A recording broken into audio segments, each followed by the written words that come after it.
Hello दोस्तों, education IQ में आपका बहुत बहुत स्वागत है। और एमसीक्यू की सीरीज में आपका एक बार फिर स्वागत है। और आपके सामने पहला क्वेश्चन है।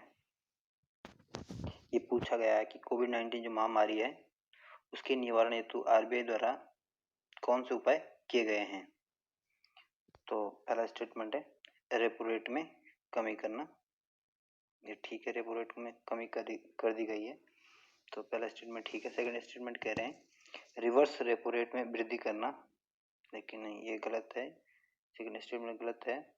अब थर्ड स्टेटमेंट है ऋण के भुगतान पर अस्थगन करना। तो इस हिसाब से आपका पहला और सी सही है, तो आपका सही आंसर क्या हो जाएगा? केवल 1 और 3, यानी सी आपका सही आंसर है। आपको इसमें ये याद रखना है कि जो रेपो रेट है, रेपो रेट किसे कहते हैं और रिवर्स रेपो रेट किसे कहते हैं। ये बहुत बार क्वेश्चन आता है। तो जो रेपो रेट होती है, जब आरबीआई से अन्य बैंक अल्पकाल के लिए ऋण लेते हैं तो जिस दर पर दिया जाता है उसको रेपो रेट कहते हैं। और जब रिवर्स रेपो रेट उसको कहते हैं जब आरबीआई अन्य बैंकों से अल्पकाल के लिए उधार लेता है। यानी जब आरबीआई उधार देता है तब रेपो रेट, और जब उधार लेता है तब रिवर्स रेपो रेट होती है। तो इतना याद रखना है ना। नेक्स्ट क्वेश्चन है, भारत में लॉबिंग के संदर्भ में क्वेश्चन पूछा गया और आपको ये बताना है इसमें कौन सा कथन सही है।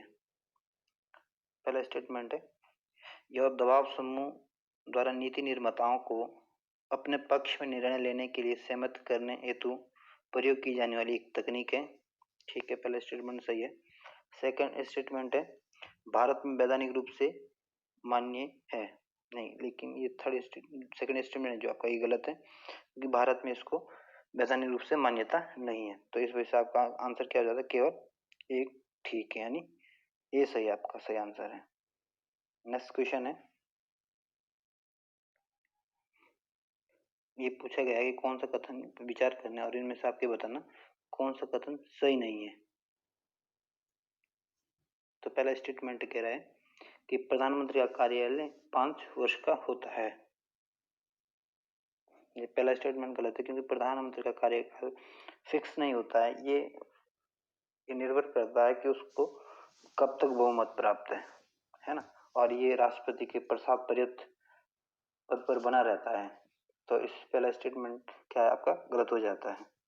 सेकंड स्टेटमेंट कह रहा है कि संविधान यह प्रावधान करता है कि लोकसभा में बहुमत दल के नेता को प्रधानमंत्री के रूप में राष्ट्रपति द्वारा नियुक्त किया जाता है। तो ये स्टेटमेंट भी गलत है, क्योंकि संविधान में ऐसा कहीं भी प्रावधान नहीं है कि इसको मतलब जो लोकसभा बहुमत दल का नेता होगा उसको प्रधानमंत्री के रूप में राष्ट्रपति नियुक्त करेगा। हालांकि प्रधानमंत्री की नियुक्ति राष्ट्रपति करता है, लेकिन ये संविधान में इसका प्रावधान नहीं है। ये एक संसदीय प्रणाली के अनुसार इसको किया जाता है। अगर यहाँ संविधान की जगह संसदीय प्रणाली दिया होता तो आपका स्टेटमेंट भी ठीक हो जाता है। इस वजह से क्या है आपका स्टेटमेंट क्या गलत हो जाता है। थर्ड स्टेटमेंट कह रहा है राज्यसभा के मनोनीत सदस्य प्रधानमंत्री नहीं बन सकते। ये भी स्टेटमेंट गलत है, क्योंकि चाहे लोकसभा का मेंबर हो या राज्यसभा का, किसी भी सदन से होना चाहिए, वो प्रधानमंत्री बन सकता है ये कह रहा है। लेकिन राज्यसभा का जो मनोनीत सदस्य होता है वो नहीं बन सकता। तो ये स्टेटमेंट भी गलत हो जाए। संसद के से किसी भी सदन से हो प्रधानमंत्री बन सकता है। तो इस वजह से आपका पहला भी गलत है, दूसरा भी, तीसरा। तो इस वजह से क्या है, तीनों आंसर आपके क्या है गलत है। तो इसका आंसर क्या हो जाएगा? डी सही हो जाएगा। नेक्स्ट क्वेश्चन है वित्तीय आस्तियों का प्रतिभूतिकरण और पुनर्गठन तथा प्रतिभूति हित का परिवर्तन अधिनियम के संदर्भ में इन कथनों पर विचार कीजिए।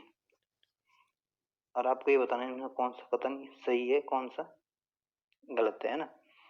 तो पहला स्टेटमेंट कह रहा है यह बैंकों को एनपीए में बदल चुके ऋण की वसूली हेतु उधारकर्ताओं द्वारा बंधक रखी गई परिसंपत्तियों की निधि नीलामी करने का अधिकार प्रदान करता है। तो पहला स्टेटमेंट ठीक है।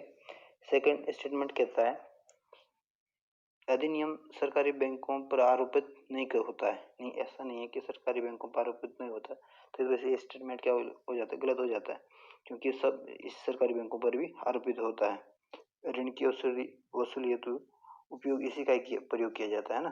तो इस वजह से आपका आंसर क्या हो जाता है, केवल एक, यानी ए आपका सही आंसर है।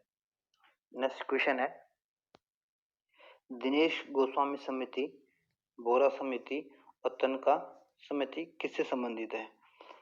ऑप्शन है आपके चुनावी सुधार, न्यायिक सुधार, केंद्र राज्य संबंध में सुधार और पंचायत राज सुधार से संबंधित है।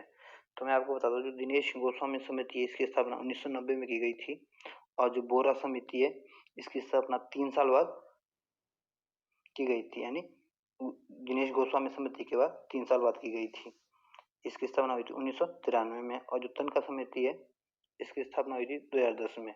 और ये तीनों जो समितियां है ये आपके चुनाव सुधार से संबंधित है। तो आज का वीडियो यहीं समाप्त करते हैं।